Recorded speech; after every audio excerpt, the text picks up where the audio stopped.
I'm very happy to welcome Professor Stam here in the second Intermidia conference. Robert Stam is a university professor at New York University, where he teaches topics on film theory, film history, and comparative literature since 1977, after he completed his PhD in comparative literature at the University of California at Berkeley. Professor Stam has published around 17, 18 books and anthologies on literature and film. Cultural theory, French and Brazilian cinemas, race, semiotics, post-colonialism, aesthetics, and politics. His PhD dissertation, published in 1985 as Reflexivity in Film and Literature, was published first in Portuguese in Brazil in 1981. Is that? That's right. As O Espetáculo Interrompido.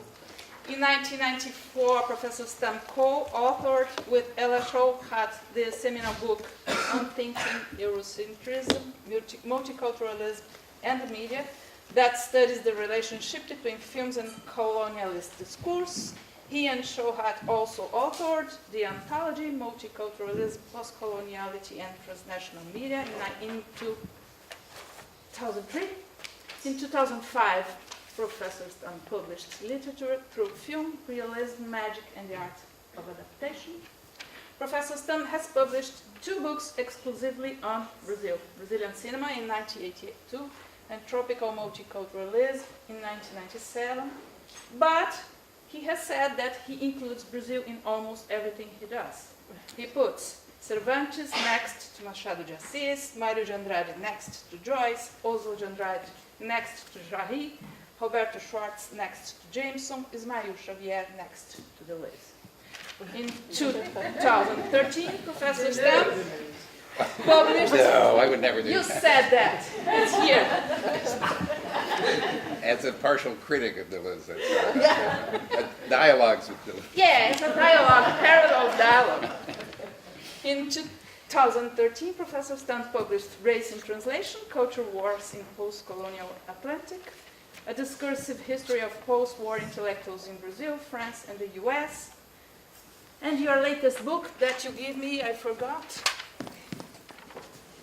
is this one that I didn't mention, but Keywords in Subversive Film Media Aesthetics. So let's hear you. Thank you. Thank you so much.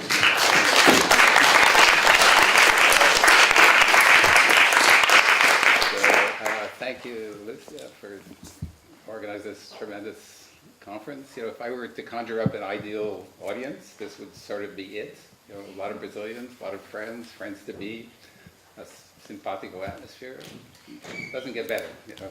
I think we should start all conferences with yoga. I went to yoga in Abu Dhabi, and he would always say, I am not competing with myself or anyone else in this room. Wouldn't that be a great mantra for conferences?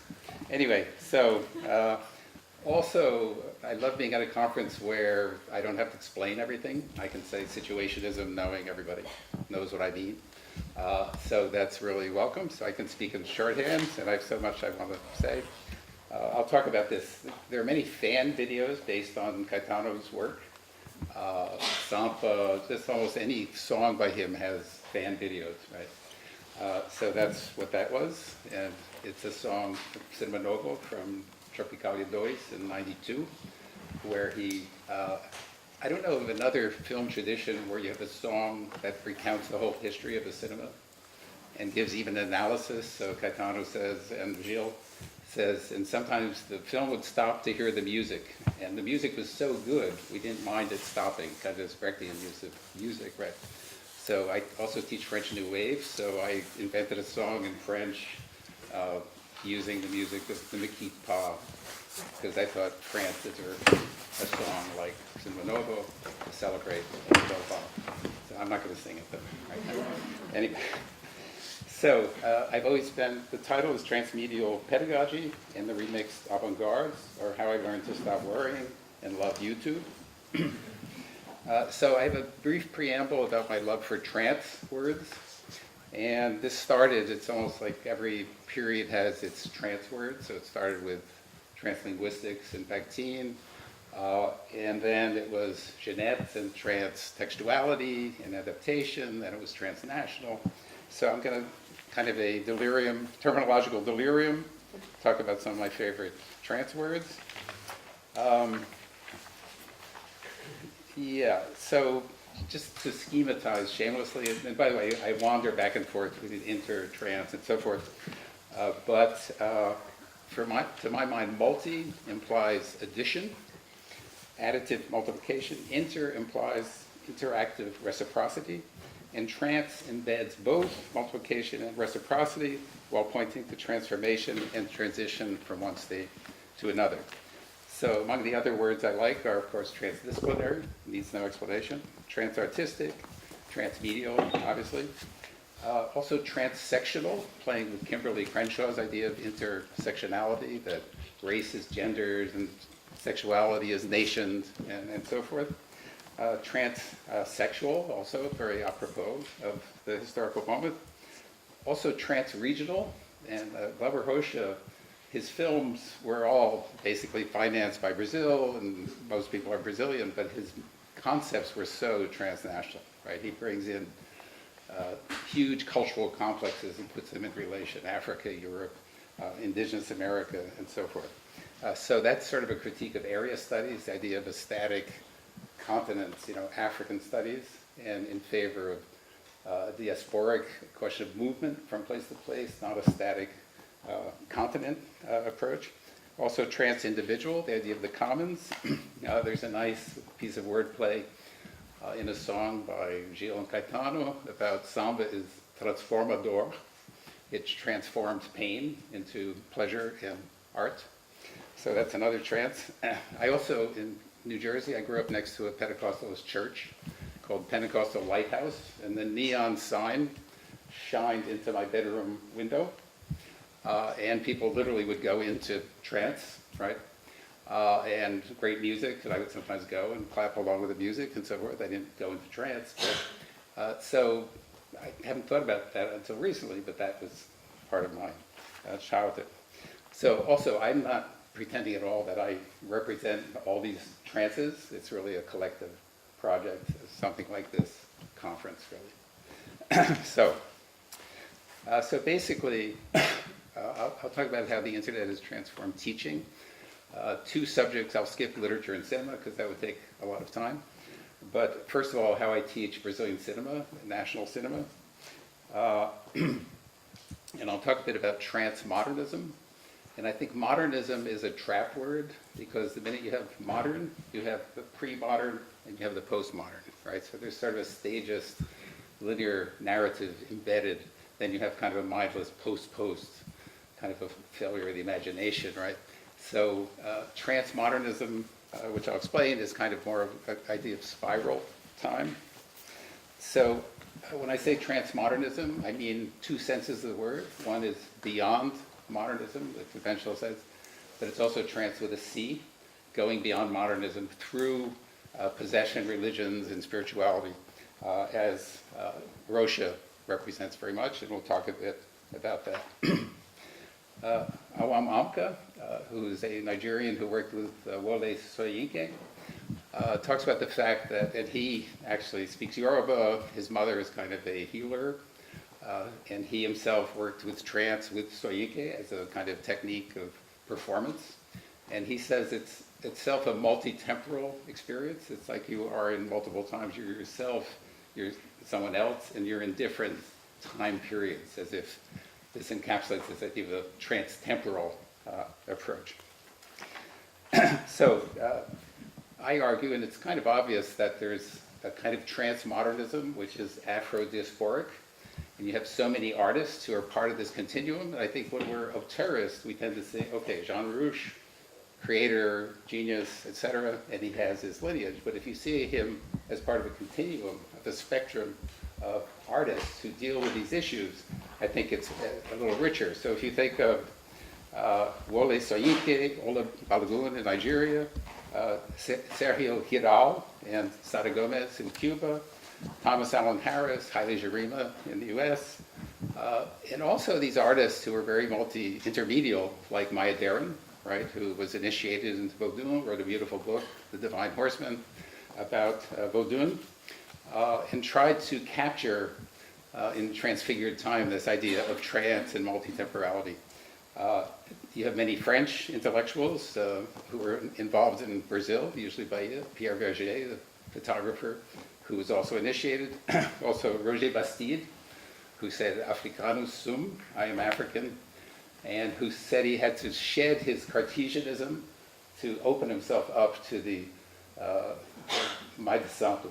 Right? And they were very patient with him as he kind of shed this kind of faith and rationality and so forth, without becoming irrational. I'm not defending that. And then Jean Rouch, of course, was a Signé Trance. So you can see this huge continuum of artists who enter into this spectrum. So we've talked a lot about different meanings of the word medium, including light as a medium, which Stefan talked about. But another meaning of medium, of course, is the medium in possession religions, right? So maybe a surprise entrant into this spectrum is Orson Welles, because he, in 1936, at the age of 20, did Hoodoo Macbeth, and he revolutionized theater by a triple revolution. It was an all-black cast. And at the time, you can see him on YouTube talking about the actors, and he said the black actors had a better understanding of iambic pentameter. So it wasn't a primitivist idea at all.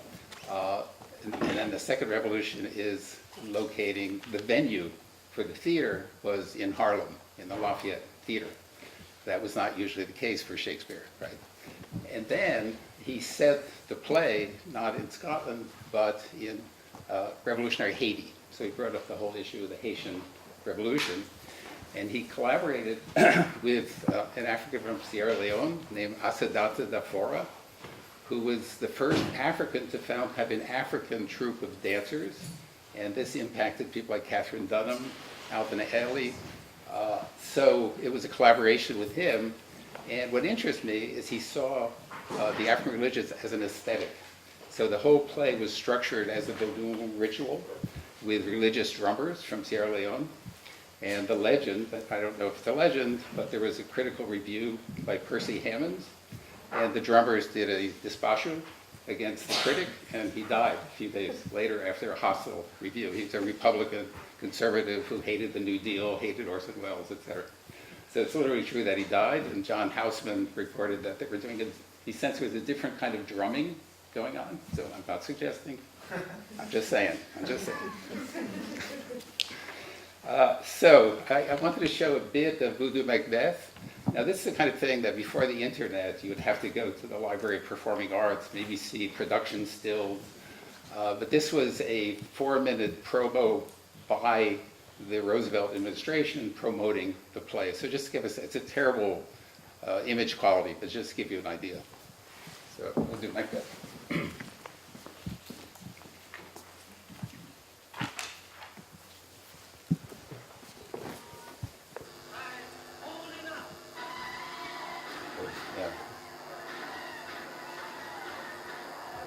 This is kind of the climax.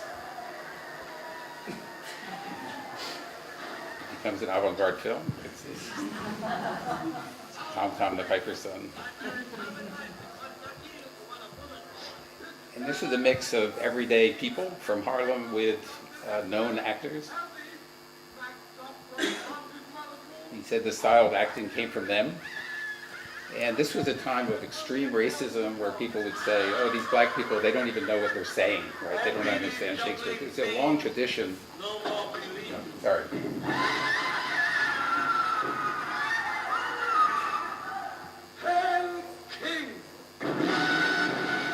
So you have the 3 witches who become priestesses. Hecate becomes a Pai de Santo. The time is free. All hail Malcolm. Please. The charm wound up. The charm is wound up. So instead of Hail King of Scotland, it's Hail King. So it's the king of Haiti, right? So a lot of the words are the same, but he sort of remixes them, rearranges them. And then through costume and setting and the drumming, he evokes 80th time of the revolution.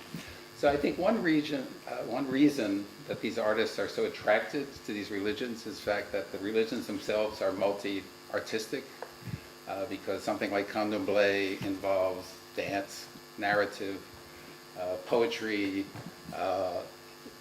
oriki, it involves costume, it involves cuisine. You know, the orishas have their favorite colors, they have their favorite foods, etc. So it's really a incredibly artistic. It's almost without the arts. It's a performative religion. So without the arts, it would just be a desiccated theology without the performative aspect, right? So it's no accident that all these multi-artists were fascinated. So that brings us to Glauber Rocha, who I think is a trans-modernist par excellence. And you could write a whole book about the parallels between Rocha and Wells. They were both child prodigies. You know, Glauber would stage a play at age 9. Orson Welles was doing plays in his teens. And their first films, or not their first films, but Rocha's first film, Barravento, was an all-black film, just as the play which made Orson Welles' huge success was an all-black performed play, right? So you have this parallel, and of course, Rocha admired Wells. He was one of his gurus, along with Brecht, the non-Brazilian gurus, Brecht, Eisenstein, Wells, and Shakespeare also. So he corresponded with Wells. Rocha wanted to continue the Eisenstein project of the Das Kapital, and he wanted Wells to play Karl Marx. So they actually corresponded about this idea. It's fun to imagine what that would have been. And then you have another Cinema Novo connection with Sconzerla, right, who made 3 features about Wells in Brazil and two shorts. So there's a whole connection. And also they had in common this idea of the African religions as an aesthetic. So Rocha said, I'm not religious, but I admire the mise en scène of candomblé. So just like Hoodoo Macbeth became an aesthetic principle, and that's what I mean by kind of trance modernist. Both Wells and Rocha were transmediatic. You know, they wrote novels, they wrote poetry, they did theater, they did film, and did television, both of them, right? So Rocha, 2 of his films have candomblé in the title. Barravento and Zegati talks about this, is the moment of dizziness before the trance comes, disorientation. Terra in Transe, which was mistranslated as land in anguish, should be land in trance. Even if it's anguish, it becomes kind of psychological. Land in trance is more metaphorically religious. So I just wanted to show the first minute of Terra in Transe.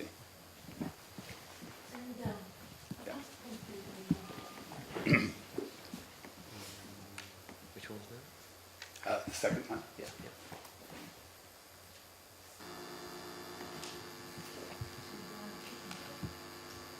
That starts silent. So.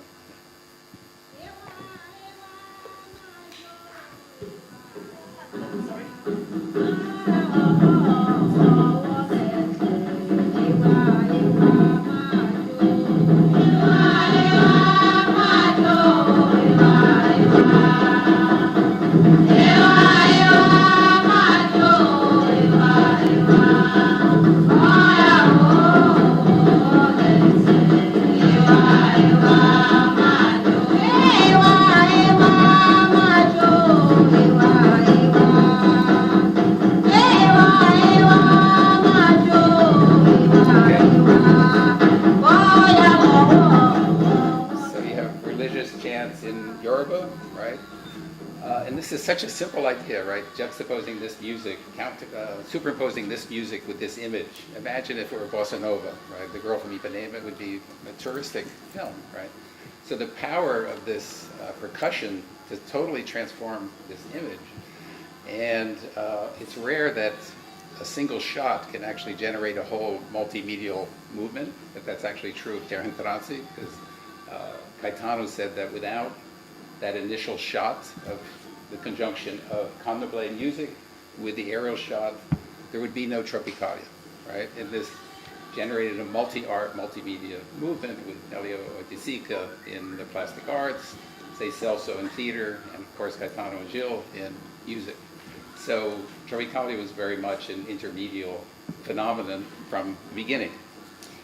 So this passage sort of calls up the middle passage, right, the sequence, because here's a plain emblem of modernity, but this millennial music, right, combined with the emblem of modernity. So that's what I mean a bit by trance modernism.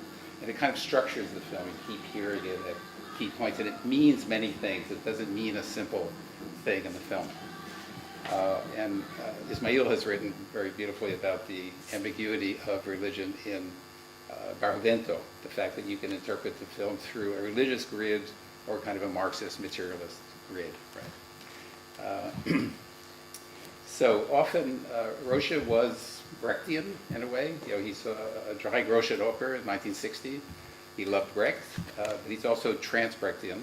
And if you think of Brecht, you think of the separation of elements. You know, sound against image, the tone of the music against the moment, the separation of the elements, distanciation. With Rocha, it's huge cultural complexes in tension, right? So you have Candomblé, and then you have Cabral, who figure representing Cabral appears in the film, which conquered and converted Africans and indigenous people to Christianity. So it's a sensual multiculturalism. It's not a pacific, cordial, happy relationship. So it brings in tension, and that's very much part of Tropicalia as well. So Rocha indigenizes Brecht, Africanizes Brecht, carnivalizes Brecht, and tropicalizes Brecht.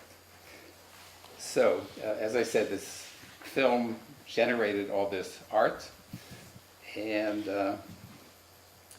so, you know, Gil and Gaetano are kind of public intellectuals, kind of organic intellectuals, orphogonic, if you want to play with the Orpheus role, and so forth.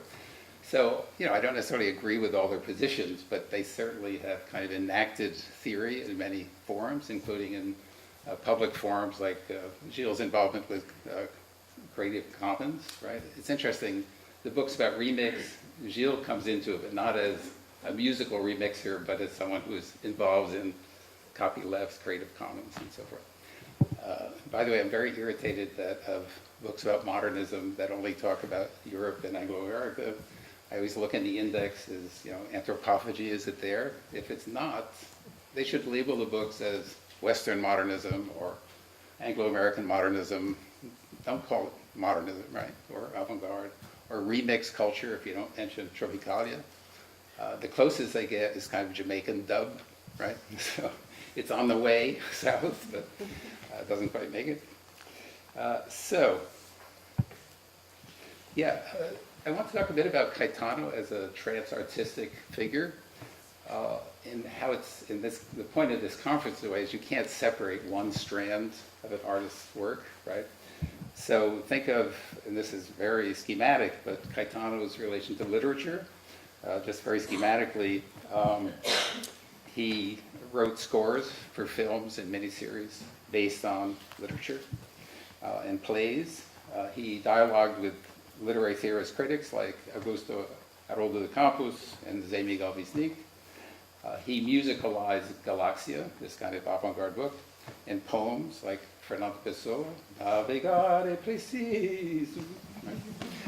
So, you know, he's very involved in literature, and of course he wrote a memoir, which people wrote about to Schwartz, who has critiques, also said it was up there with Masters and Slaves and other classic texts about Brazilian identity, right?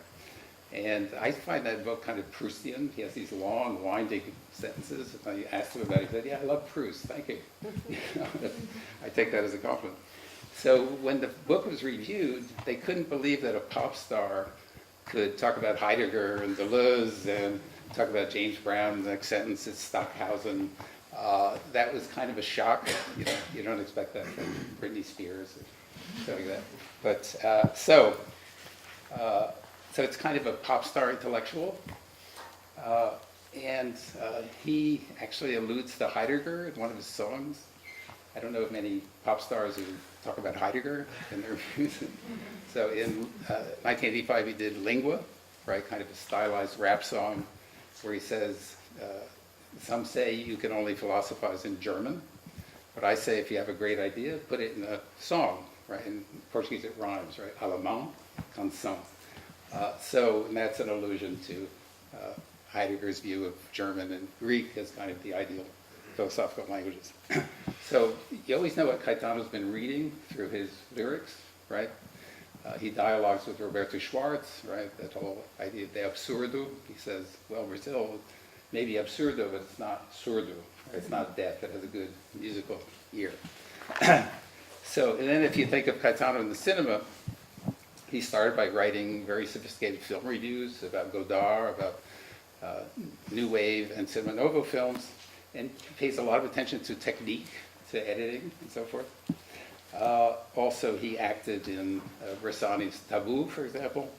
He performs in Almodovar's Habla con ella, and Frida, also, Joey Tainer. He also directed a feature film in 1985, a very reflexive title, Cinema Falado. So when I teach Brazilian cinema, I start every class with a music video, because Brazilian music talks about absolutely everything. So if it's a film about slavery like Ganga Zumba, there's tons of songs about slavery, right? So on and on and on. There's even songs about the internet, right? So this whole phenomenon of fan videos is something I use in my classes, and Sampa, there are many fan videos. The ones I don't like are the super literal-minded. You know, when I cross this avenue, they show you the sign, this is the avenue. So I think the fan video should be as poetic as the source, in a way. I did a mashup for Manhattan, and do people know the song Manhattan? It's one of the most beautiful poems written about New York, because Manhattan was a Brazilian pronunciation of Manhattan, because the NH sounds like Mania. So what I did, there's a wonderful book called Manahata. Manahata is an indigenous word, and it means hilly island. So there's a wonderful book that does a digital recreation of Manhattan at the time before the Europeans arrived. And you had all these indigenous groups, Lenape, Hackensack, etc. So I just superimpose very simply that image. And when I teach it as a poem, often, both in Brazil and the US, people don't recognize, you know, a river, a canoe. First of all, the fact that he puts a cunha, that's the Tupi word for young woman, in a canoe in the Hudson in New York. This is the trance national imaginary, right, that he would think of that. And then canoe is also an indigenous word, right? So the river runs north to south. There's the woman of legend with a torch in her hand, obviously the Statue of Liberty, and then a whirlpool of money that circulates, ripples around the world, right, which is Wall Street. And he was influenced by Andrade, who, one of his canto in the 19th century was Inferno de Wall Street, right? So he's thinking of another Brazilian in New York, another poet who also had indigenous themes, right? So, let's see. So, everybody here is probably familiar with anthropophagy and the cannibal metaphor in the 1920s. So I wanted to trace that trope of cannibalism, which has almost become hegemonic in a certain part of Brazilian culture. I think Brazil is a very avant-garde friendly part of Brazil, is very avant-garde friendly. So a film like Naima, which is in many places of the world would be shocking, is very normal. You know, it connects with the chanchada, as Lisa talks about. So this whole trope of the Brazilian artist should devour the avant-garde from Europe in order to fortify itself, just as the Tupinamba indigenous devoured the enemy to strengthen themselves, kind of ritual cannibalism. So this is a very common metaphor in popular culture. There's a song by Adriana Calcanhoto called Vamos comer Caetano, right? Let's eat Caetano. There's a performance of the Bacants, right? By Oficina, where the audience devoured Caetano. And you can see this on YouTube, right? So much is available. So to me, it brings alive kind of Brazilian culture to people who don't necessarily know about it. So anthropophagy might be seen as the global south's form of transoceanic intertextuality as seen from the standpoint of neocolonial power relations. 4 decades after the modernists, the tropicalists equally cannibalized artistic movements. And then Caetano said, the modernists devoured Dada and Surrealism, we devoured Jimi Hendrix and the Beatles. So they see themselves as in continuity with the 20s modernists, as everyone does. So I wanted to talk a bit about Zé Celso, because he was one of the artists in the theater who was inspired by Transe as well. And he was literally trans-Brechtian because he started staging Brechtian plays. You know, Brecht was one of the most popular playwrights, even during the dictatorship. So you have this kind of paradox of a dictatorship, and yet you have this playwright. So with Zé Celso, it takes more of a indigenous turn, the tropes. The famous saying is tupi or not tupi, that is the question. That does not mean to urinate or not urinate, but the tupi Indians. So basically, should we be native Indians, but bad Indians, ill-behaved Indians, not the good Christian Indians, or be colonized? So that became a key metaphor. So I wanted to show Hamlet. This is from 2009, I think, the Officina version of Hamlet, which I think was 4 or 5 hours, right? There's a disc set which shows it. And you see this slogan used in his performance of Hamlet. And Zé Celso is what, in his 80s, 90s? So he's a living link between the 30s, the 60s, and the present. I think he's an eternal, I guess, so he's a beato of some kind. A lethargic beato. When he came to San Francisco, I searched for LSD for him. This is Zé Celso. Público presente, atores presentes, presentes, presentes, nesse Natal, presentes, estar ou não estar? That is the question. Estar, estar. Merda! Good luck.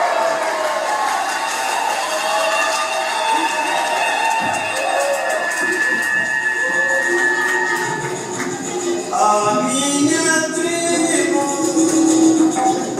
quando entra na aldeia, índio não faz cara feia, não deixa a flecha cair, tupi, tupi, oh, tupi, tupi, tupi, oh, não decifrou, não decifrico, nada ainda explico, nessa frase não duvido,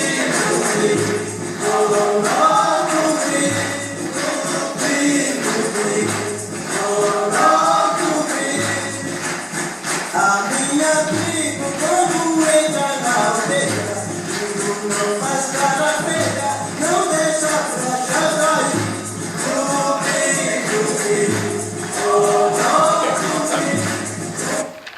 You'll be singing this song, I'm sure. How many of you have been to that theater? I can't see the audience. Anyway, but, you know, yeah, very participatory, and the audience dances with everybody. It's in both of them. Yes. Yeah, in a way, the long...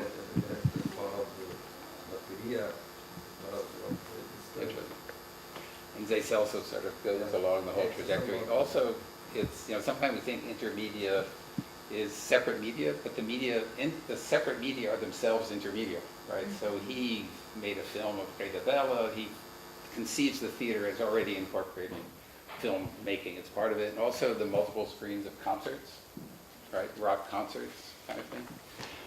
I wanted to show the preface to another, is Stefan here? Yeah.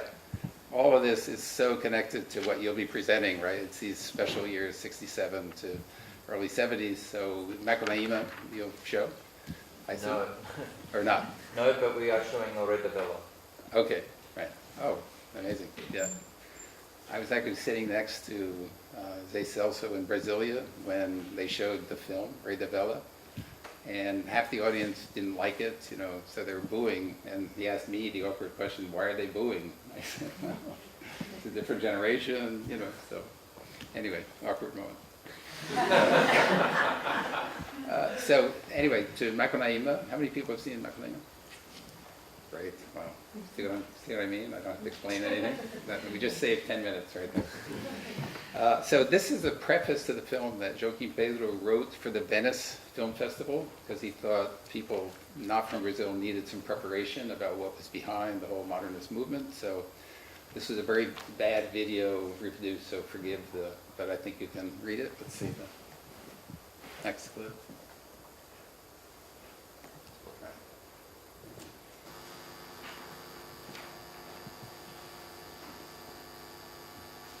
Can you read it? Yeah. Okay.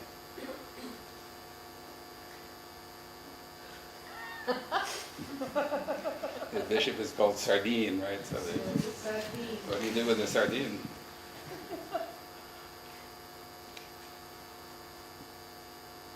So it outlines a whole allegory that you can, it's cueing you how to read the film.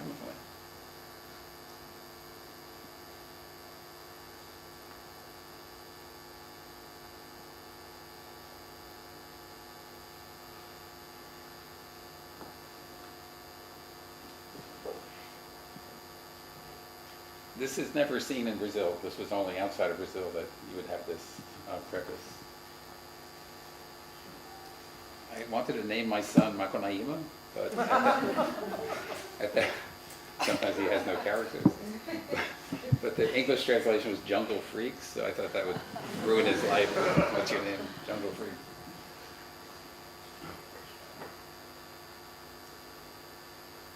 So he takes kind of a negative approach to, which Ismail talks about in his essay too, that it's disenchanted, it's carnivalesque, but kind of a bitter carnivalesque after the coup d'etat, and so forth. And demystification of the malandro figure in a way. But still there's an aesthetic exhilaration in the film. Right? So I wanted to show the beginning of the film. I don't have to explain that much, but just to see it, and then I want to trace the trope of the pregnant hag who gives birth, because Bakhtin said the most characteristic trope or image of carnival in the Middle Ages and Renaissance was the pregnant hag, the old woman who gives birth to new life, this kind of oxymoronic aesthetic of death and life, old age, and young child.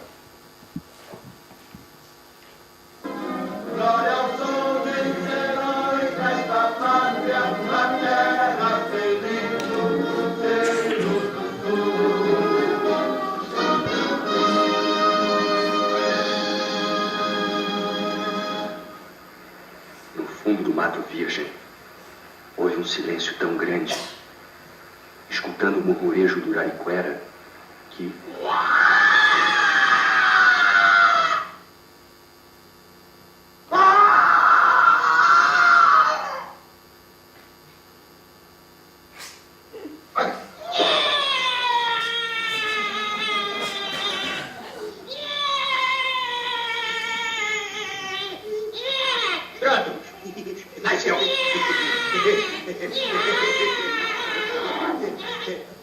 É homem, mãe! Olha só a cara dele, mãe! Não é bonitinho? Ô, gente, que menino feio, danado! Já também não é nenhuma beleza, não! Fala não, irmãozinho! Chora não! Senhora não é documento! E ele não vai ter, não? Naima. Nome que começa com Ma. Tem Macina. Naima! Herói da nossa gente! What a classic beginning. So, you know, it's totally mestizo, because the way of giving birth, sometimes indigenous people give birth using gravity to help the delivery. You know, the clothing is part African. It's kind of backland hut and so forth. So everything is very oxymoronic. The mother is actually a man, and Bakhtin says cross-dressing and transvestitism are part of carnivals. It's a trope that's very common. So you have the pregnant hag, and you have new birth. Also, Bakhtin talks about the figure of the puer rex, who is the boy king. You have a boy bishop. You have these figures of power where suddenly a child. And then you can think of this national hero, who's Mako Naima, as a boy king, right? He's hero of his people. So he's a king, but it's very much in the comic epic, right? And the beginning is super patriotic. The song is about the heroes of Brazil. It's in green and yellow, the national colors, and then this anti-climax of the hero who, ay, que preguiça. And now there's a terrible English translation of the novel where you can't believe how they translated ay que preguiça. Ay que preguiça is sensual. He wrote it in a hammock, right? An ode to laziness. Preguiça is a good thing. The indigenous way of life. When you have to plant, you harvest, but you party otherwise, right? So the translation in English was, what a fucking life. No. So I hear that the French and Spanish translations are a little better. I think it was an engineer who spoke Portuguese. Didn't quite get the spirit of the thing. Now there's also a Wells connection because Grangiotello, who in a way made the popularity of this film because he was one of the most popular Chanchava stars, so it won that audience over to the film, so it was the 5th biggest hit of the year it came out. And Orson Welles cast him as the samba school leader in the episode of It's All True, right? And Orson Welles said about Grangiotello that he's one of the greatest actors of the 20th century and that he should do drama, not just comedy. Grangiotello named one of his sons, Orson. He has a lot of children. And apparently, Cacadiega said that whenever he would meet Orson Welles in festivals, he would always say, "How's my friend Grangiotello?" So they became very close. Now there is a well-known historian of the avant-garde whose name I won't mention because he asked me my favorite films, and one of them was Mako Naima. And he said, well, I guess it has a primitive charm. Now, what I find interesting here, this is someone who loves Alfred Jarry, he loves surrealism, and he has no idea that surrealism, Jarry, is part of this universe of Mario de Andrade, right? The surrealists are in the book, right? Blaise Sandrard, I think Breton, and you know what he calls them? Macumberos. So it's trance modernism, right? They're French people who are fascinated by African religion, and so he's connecting this. Now, the difference is that for Mario, Candomblé, Umbanda, etc., was not something exotic. It was kind of quotidian. You would see a despacho by a tree. It's part of life, right? And Mario was, the character lacks, the hero lacks character both ethnically and ethically, right? And Mario himself was indigenous African and European himself in terms of his inheritance. So I find this really lamentable, this failure to see there's a continuum of the arts where surrealism, Mario is called the futurist poet, right? So that's one of my themes is kind of the historical avant-gardes and the updatings. Now, Mako Naima, one of the inspirations was a German ethnologist named Coke Grunberg, who collected all these tales from the Amazon, and then Mario took them, remixed them, mixed up anecdotes from Europe, Africa, indigenous tales, and actualized and made them contemporary, right? So the virgin of the forest becomes C, the urban gorilla, and so forth. Now, Coke Grunberg, his book came out in Portuguese, right, recently. So I'm looking at it, and I realized that Naima was associated with I'm dyslexic, the Talipan is the group. I'm tempted to say Taupilon, but I think it's Talipan. So Mako Naima and the natives would make fun of the missionaries because they translate Mako Naima as kind of God, when in fact his name sort of means the big bad Mako Naima, right? So they found that kind of amusing. And then reading the book, they said somebody had a camera when he was in the Amazon. And then on the internet, I discovered there's a film that he made in 1911, like a 8-9 minute film about this group, which was supposedly Macadamia's tribe. So I wanted to show just enough to get a sense of this film. So that's another way that the internet helps us teach. So.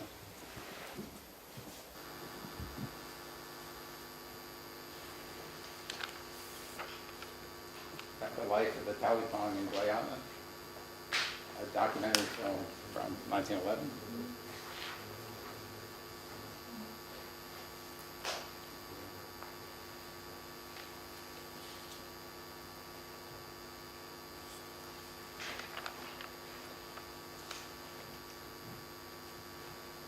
That's the name of the town where he was. So.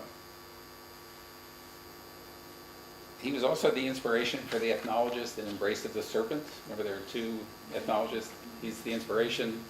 The director saw a photo of Coke Grunberg. So here he is with the group.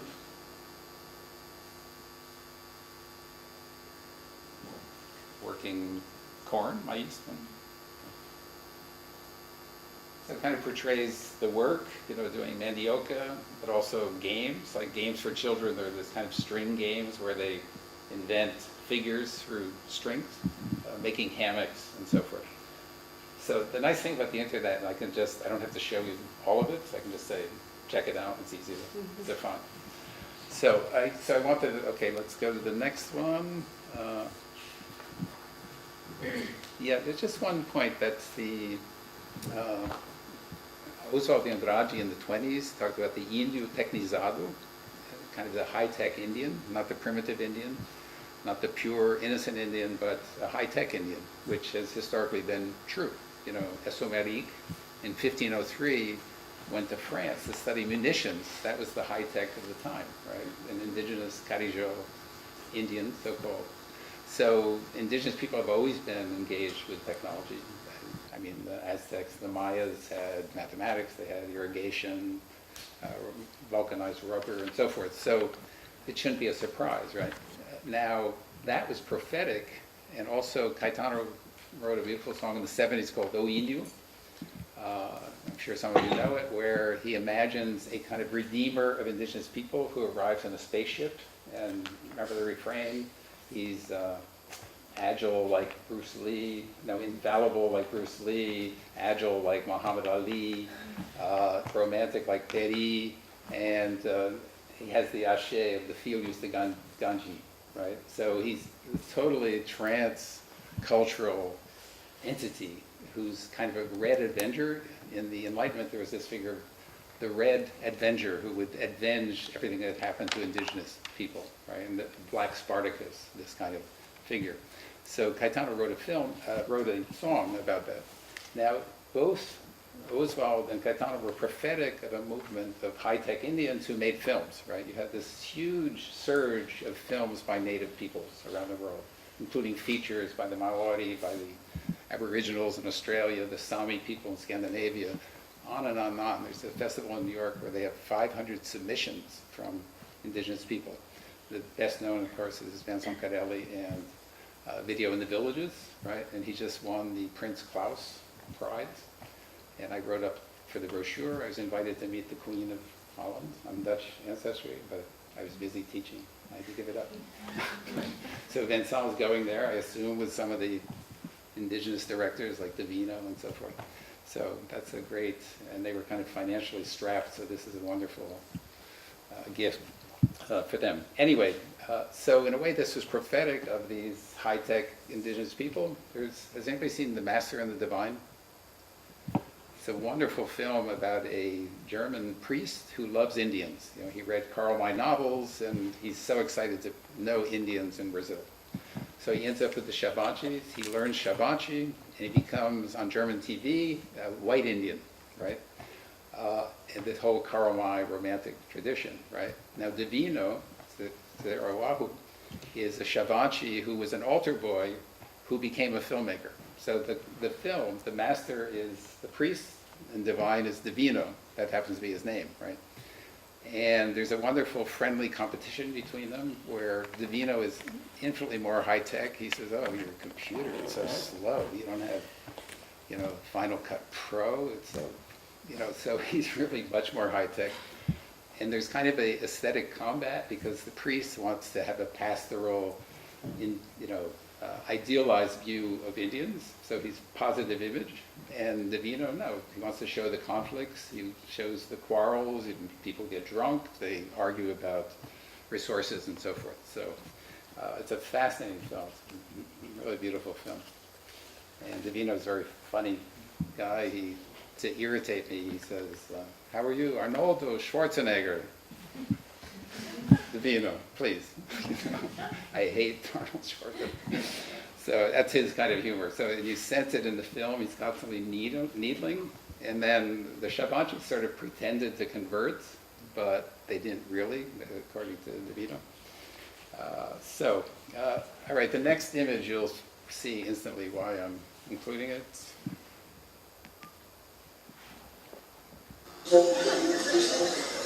Às margens do rio Tocantins vive povo conhecido por rir muito, os Craô.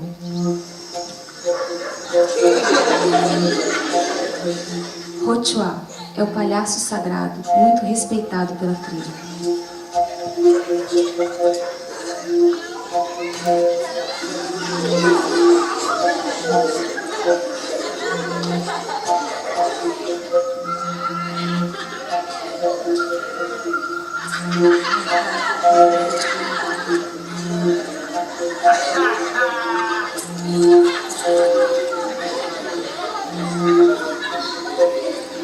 Ocho is kind of a sacred clown figure, and the Claho are famous for their sense of humor. And the European observers are always saying the Indians are always laughing, right? They're very mischievous. So the next one, let's go to the next one. You'll see why I'm including it.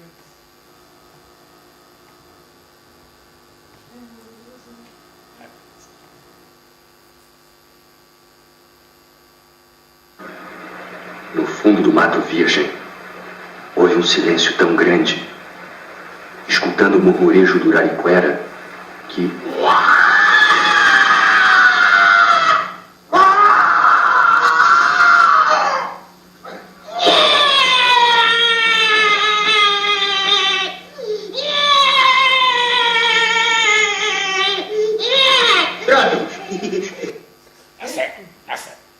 Sometimes I've seen the film so many times, sometimes it'll be projected, and I hear it from outside the classroom, and it's so guttural, right? Asel! It's all very animalic kind of.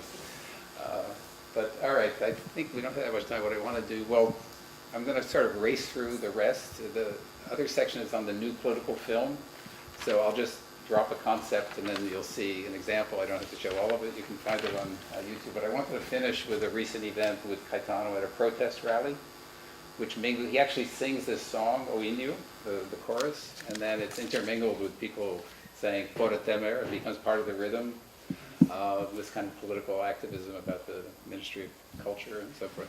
So let's end with that, and he wears a headdress.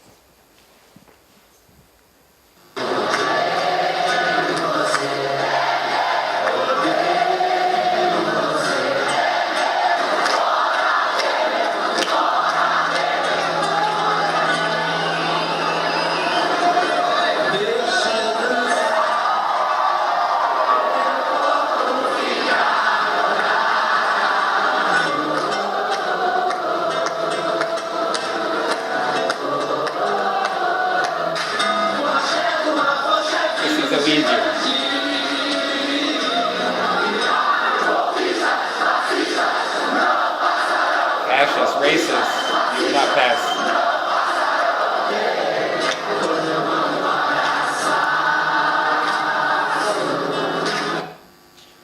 So to bring it up to the present moment. All right, so the next section is the idea of, political film for me when I started teaching was Battle of Algiers, Salvador de los Hornos, Godard, Chris Marquer, Lizzie Borden, etc.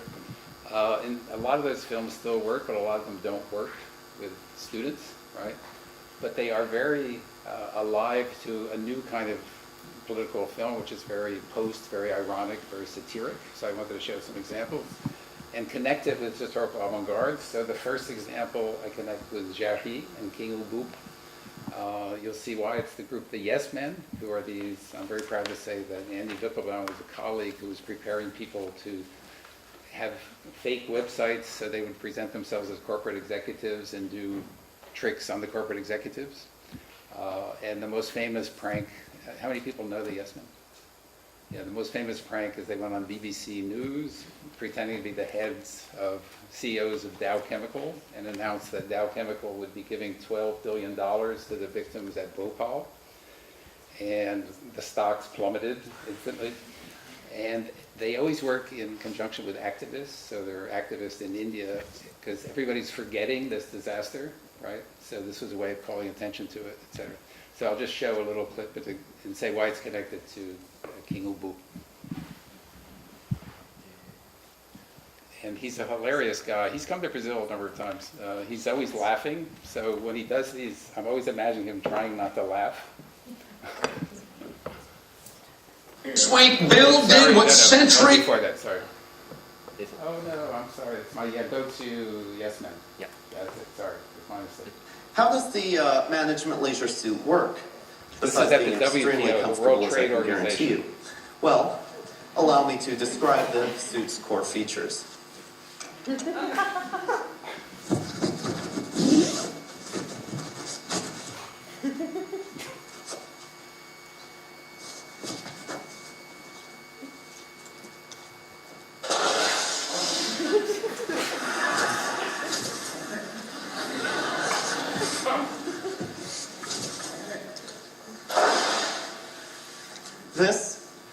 This is the EVA, the Employee Visualization Appendage. It's an instantly deployable hip-mounted device with totally hands-free operation that allows the manager to see his employees directly right here. Signals communicating the exact amount and quality of physical work are transmitted not only visually right here, but directly through electric channels implanted directly into the manager. The workers, for their part, are fitted with corresponding transmitting chips that are implanted humanely directly into the shoulder. But the other equally important achievement of the MLS has to do with leisure. In the United States, leisure, another word for freedom really, has been decreasing steadily since the 1970s. The management leisure suit permits the manager to reverse this trend by letting him do his work anywhere while remaining in complete touch with the workers, physically sensing what's going on in the workforce on the floor through channels implanted directly into the manager. Again, the manager sees the employees, but also feels what they're feeling. So, the reason I connect this with Ubu always swears "de par ma chandelle verte," right? He swears by his green candle, which is a huge phallus in the staging. So this is sort of Jarhi meets Dada in a way, this kind of stunt. And actually, they were kind of despairing because you see the World Trade Organization people hardly react. It's no big deal. They don't get it. And the guy said, "Thank you for your interesting talk."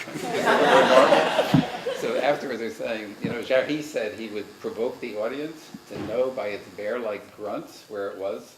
So, but there were no bear-like grunts. They said, okay, yeah, whatever. Maybe if it's profitable, all right, interesting. And sometimes when they would do these things, people would actually come, so do you think this is feasible? Anyway, so that's the Yes Men. I wanted to show Colbert and relate him to Buñuel, because Buñuel, as we all know, was full of blasphemy as an artistic strategy, right? You know, La Voie Lactée. He's a Catholic culturally, but makes fun of the Vatican, makes fun of the church, makes fun of theology. And Colbert is also Catholic. He says he's practicing Catholic, meaning he's practicing at being Catholic. He's just practicing. He's not really, you know, he's just practicing. So anyway, you know Bill O'Reilly, who he is? He's a right-wing pundit from Fox News who piously harassed a lot of women and recently paid a $32 million lawsuit and was fired finally from Fox News. But he was like a huge hero of the right wing. And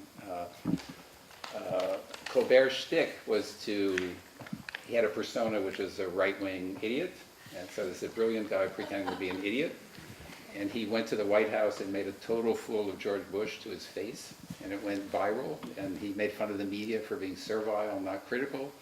So I compare it to a Shakespearean fool, right, who's telling truth to power through humor. So this is his answer. And it's always as if he was praising Bush or he's praising Bill O'Reilly. So here's him talking about theology.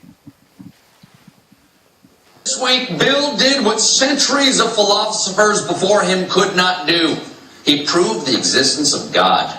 Tide goes in, tide goes out. Never miscommunication. I say, listen, sun goes up, sun goes down, tide comes in, tide comes out. There's no miscommunication. Sun comes up, the sun goes down. The tide comes in, the tide goes out. It always happens. Never a miscommunication. But somehow there are still atheists. Worse yet, folks, the lefty blogosphere has ridiculed Bill by pointing out that the moon causes the tides, and that we've known that for centuries. Well, it's humble pie time, people who took 9th grade science. Father O'Reilly, take him to Sunday school. How'd the moon get there? Look, you pinheads who attacked me for this, you guys are just desperate. How'd the moon get there? How'd the sun get there? How'd it get there? Can you explain it to me? How come we have that and Mars doesn't have it?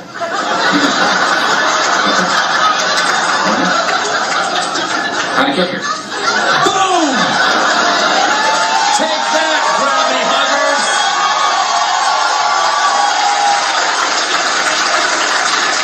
Huh? How come we have the moon and Mars doesn't? Except for the 2 that it has. How'd the sun get there? Where does it go at night? How'd the moon get there? Why does the cow jump over it? What time is it?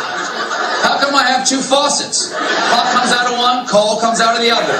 Never a miscommunication. You can't explain that. You can't explain that. In fact, where does Bill O'Reilly come from? He's on my TV, he's off my TV, then he's back. Where'd he come from? Sometimes he's on the radio, and I'm watching him on the TiVo at the same time. You can't explain that. Why does my TiVo think I want to record swamp blockers? Nobody knows. Nobody knows. Can't explain that. Okay? You're desperate. And as long as nobody knows, the answer has got to be God.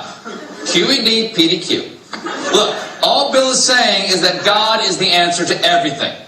And where does God come from? That's easy.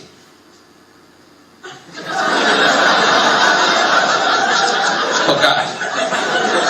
That can't be answered with God. I mean, how could he make himself if he wasn't there yet to make him? Therefore, there is no God, and everything is just a chaotic collection of random energy with no meaning. I love you, Bill O'Reilly. No.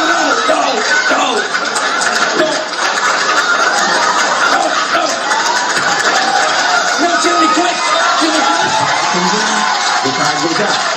It always happens. Never a miscommunication. Thank you, Bill, for giving my life meaning. You're like St. Thomas Aquinas, in that your understanding of the world is also from the 13th century.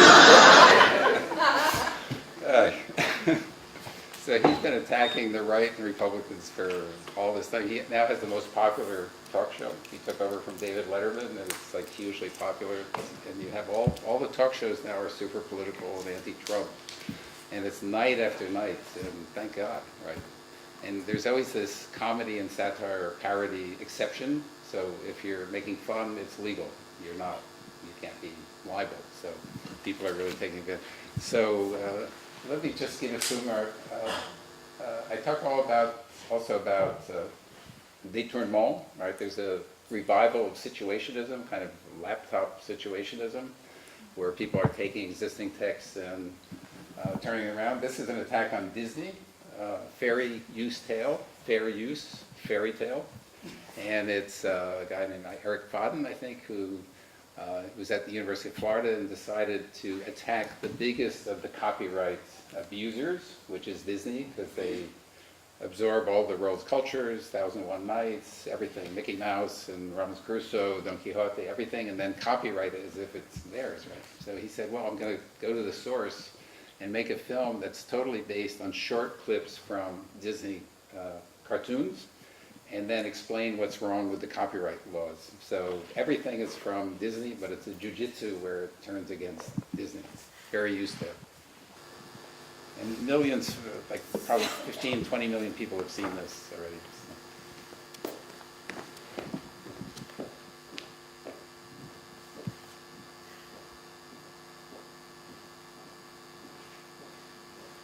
So he cites the FBI warning, right? But it's also the fair use, so it's a lesson in fair use for criticism, news reporting, teaching, and parody.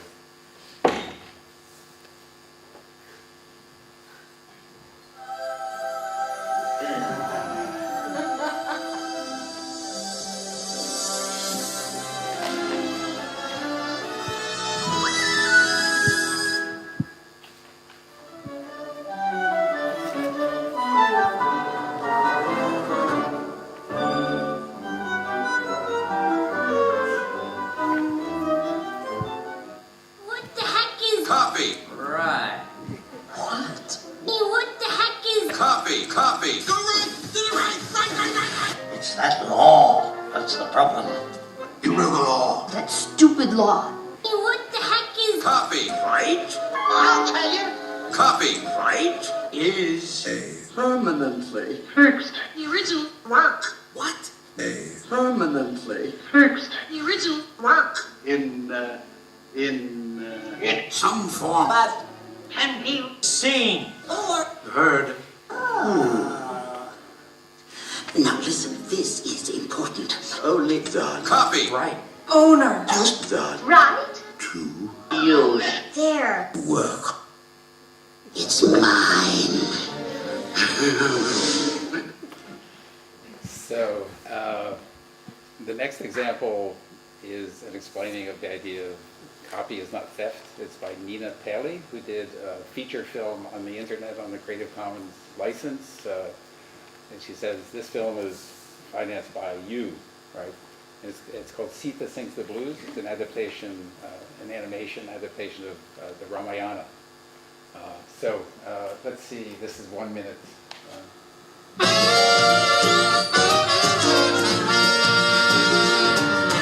Copying is not theft. Stealing a thing leaves one less left. Copying, it makes one thing more. That's what copying's for. Copying is not theft. If I copy yours, you have it too. One for me and one for you.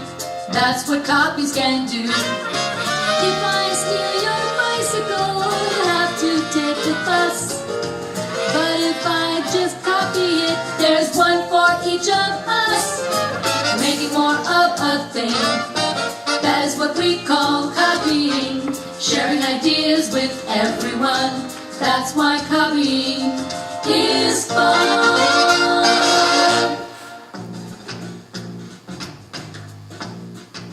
Okay, just two more. They're both brief.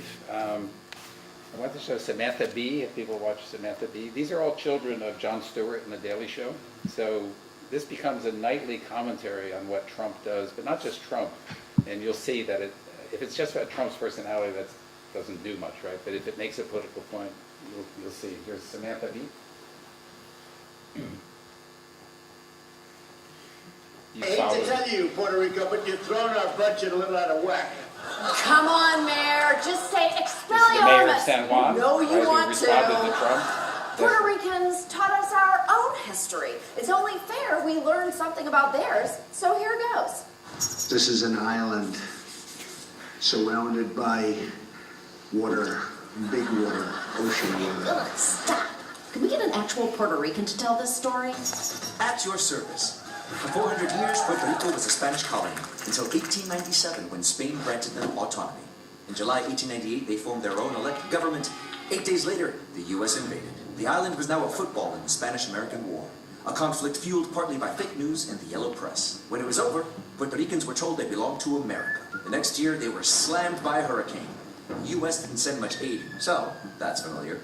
Instead, it devalued the Puerto Rican peso, diminishing every Puerto Rican's wealth by 40% overnight, and forcing farmers to take loans so predatory that in 10 years, U.S. banks and sugar companies owned the majority of Puerto Rican land. Damn. You know, this would make a really good musical. In 1917, the U.S. granted Puerto Ricans American citizenship, just in time to fight in World War I. And so began Puerto Rico's 100-year history of getting screwed with their pantalones on by the United States. So you get the idea. So it's very didactic, but it's also humorous. So I connect this to Brecht. Okay, one last example.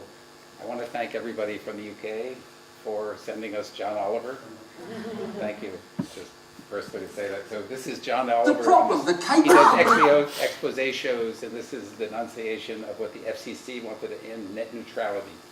And this actually had an impact because he encouraged everyone to call them and contact them, and it shut down the website and prevented them from making the move. So.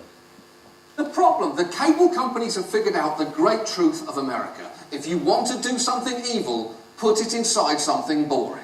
Apple could put the entire text of Mein Kampf inside the iTunes user agreement, and you just go, agree. And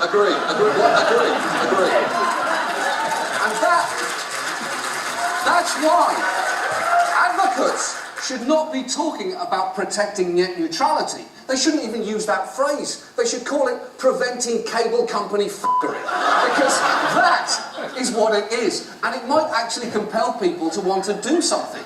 And the interesting thing here is there might actually be something you can still do. The FCC will be taking public comment for 120 days. That's right. The FCC are literally inviting internet comments at this address. And at this point, and I can't believe I'm about to do this, I would like to address the internet commenters out there directly. Good evening, monsters. This may be the moment you've spent your whole lives training for. You have been out there ferociously commenting on dance videos of adorable 3-year-olds, saying things like, every child could dance like this little loser after 1 week of practice.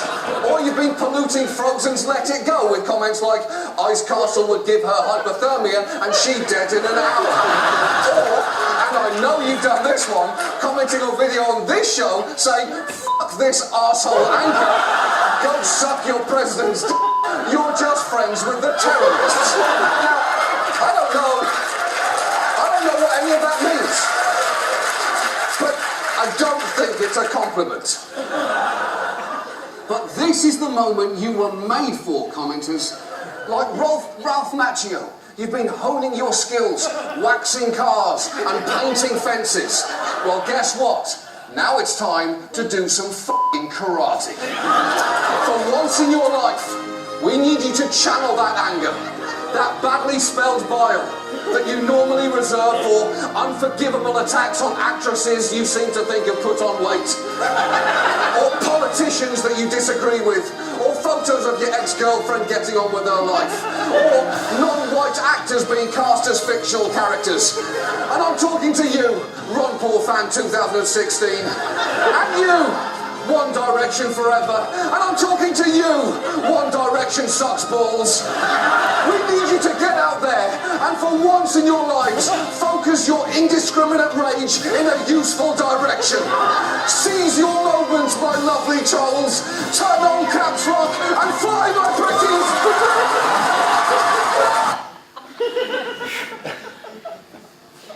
Okay, that's it.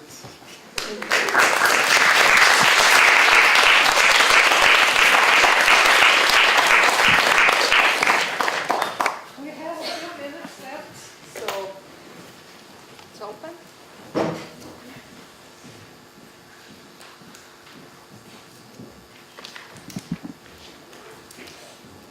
I have a question. Yes. I was interested in this idea of transmodernism. When we are trying to break some established Western concepts, including perhaps modernity, how useful is it for us to go back to the classical and modern, which refer to a world that I think these people you're talking about are trying to dismantle? Yeah, that's a good point, because the modernism is in the concept, right? Yeah. But it's also a transformed Yes. modernism, Okay. so it's, you know, it's not this stageist trap of everything's progress, because you can have technical progress but not ethical progress. You know, we're talking about nuclear war. What kind of ethical progress, right? So this is a different nonlinear conception of time, but you're right, the modernism is there, so it's combative, but the trance to me implies it's something else at the end. It's not just one more modernism. Anything else?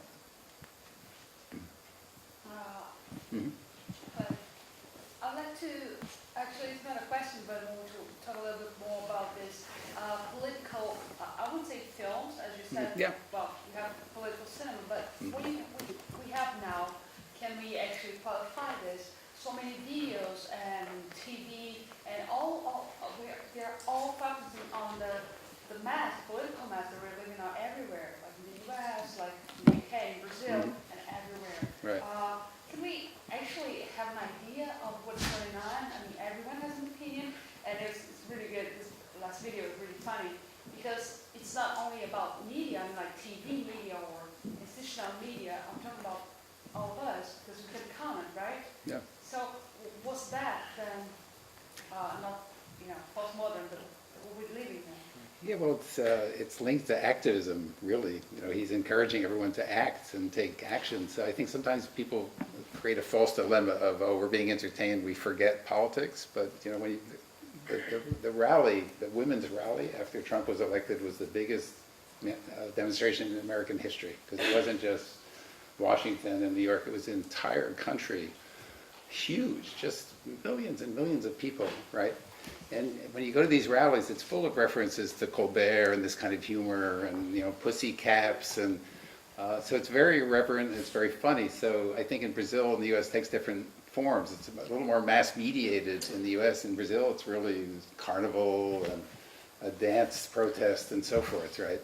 But they're very related, right? And my utopia is like a popular avant-garde. Does the avant-garde always have to be this elitist, victimized, the very metaphor of the sacrificed group that goes ahead, right, in military terms. And to me, something like Tropicalia points toward that idea of a majority avant-garde. It's popular, people dance to it, right? So this humor is vastly popular. People love it, they identify with it. And it's interesting, the role of the laughter of the audience, because that's sort of a Greek chorus. So when Colbert is saying is nonsense, that's kind of we know this is nonsense, right? So you feel affirmed, though I'm not alone in thinking this is crazy. So a whole bunch of figures who were kind of entertainers have become like a force of resistance. Like it is the news now.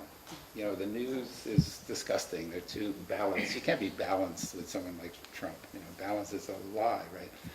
Congress is bought and sold. The Democrats are kind of spineless, right? So out of necessity, I'd rather have a total powerful mass movement, but this is not contradictory to that idea. There's one I missed showing.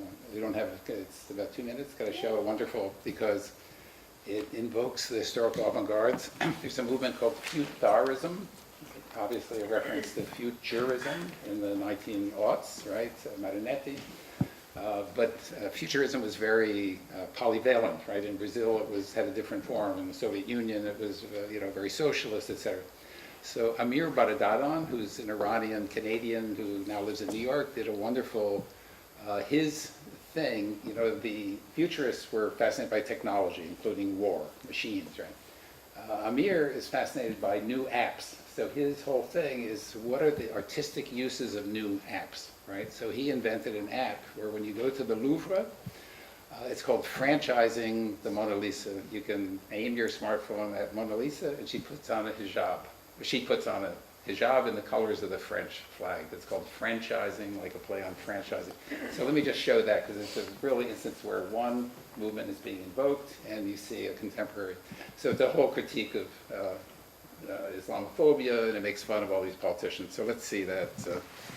Where is it? Yeah, it's pretty early on. Oh, no, totally, I missed it. Futurism. Did I miss it?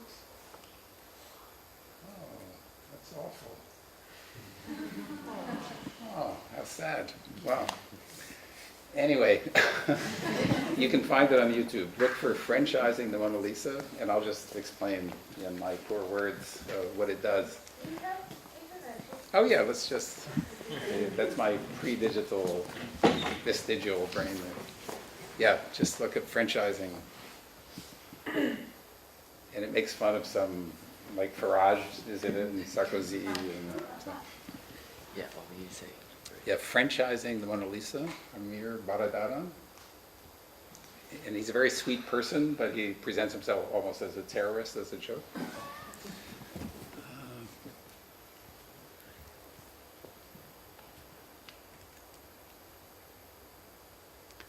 Yeah, Chrome, do we have Chrome or Safari, whatever?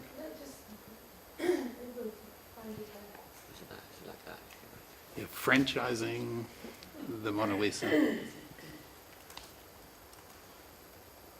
Yeah.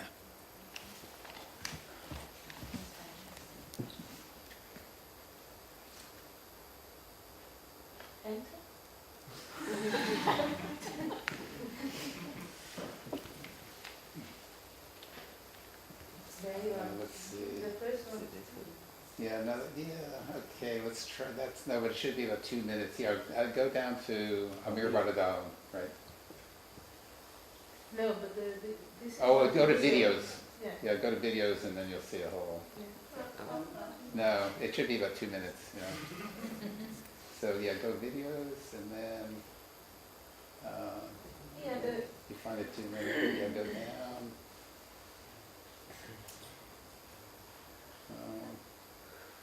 I think it's the first one. Yeah, it's a shame. Isn't that the first one? I don't, yeah, I wouldn't. Anyway, let's try it, but it's too short. Yeah. This one? Well, they're all too short. Okay, 2:13, go there. That's BBC breaking news.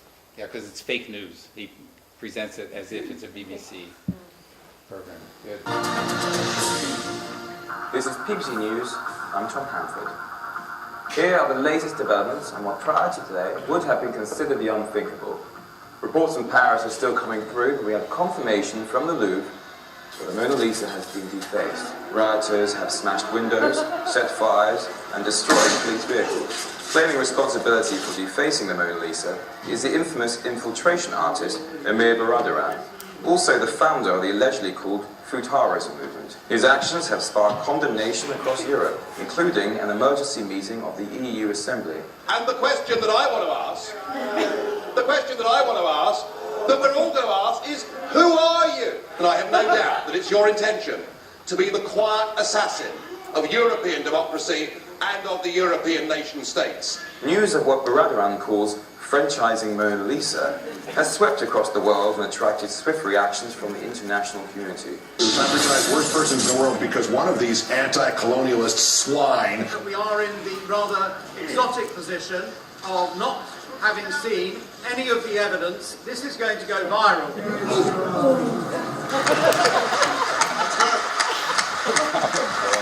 Despite overwhelming backlash to Baradar's actions, responses have varied among the world leaders. I admire him. J'ai de l'admiration pour son énergie, I admire his energy, pour cette carrière extraordinaire. for his extraordinary career. J'ai du respect. I have respect for his courage. Perché è giovane, è bello e anche abbronzato. And again, I welcome the debate we're going to have in the country on this. I welcome the debate. That said, Wolf, I think this is a debate we would rather avoid. The defacement of the Mona Lisa has polarized Europe, as people have taken sides concerning the issues of cultural identity, free speech, and artistic augmentation. We will continue to watch the story, closely monitoring these events. For those who have just joined us, news from the Louvre from Paris, the Mona Lisa has been defaced. More from this later. Stay with us. So the future. Thanks. The future is talking about the destruction, physical destruction of museums. So Amir has a kind of deconstruction of the museum, but nothing is defaced, right?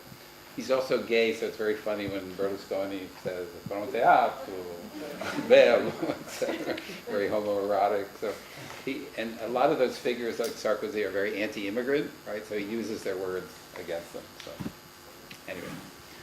Okay. I want to thank you very much. Thank you. That's it.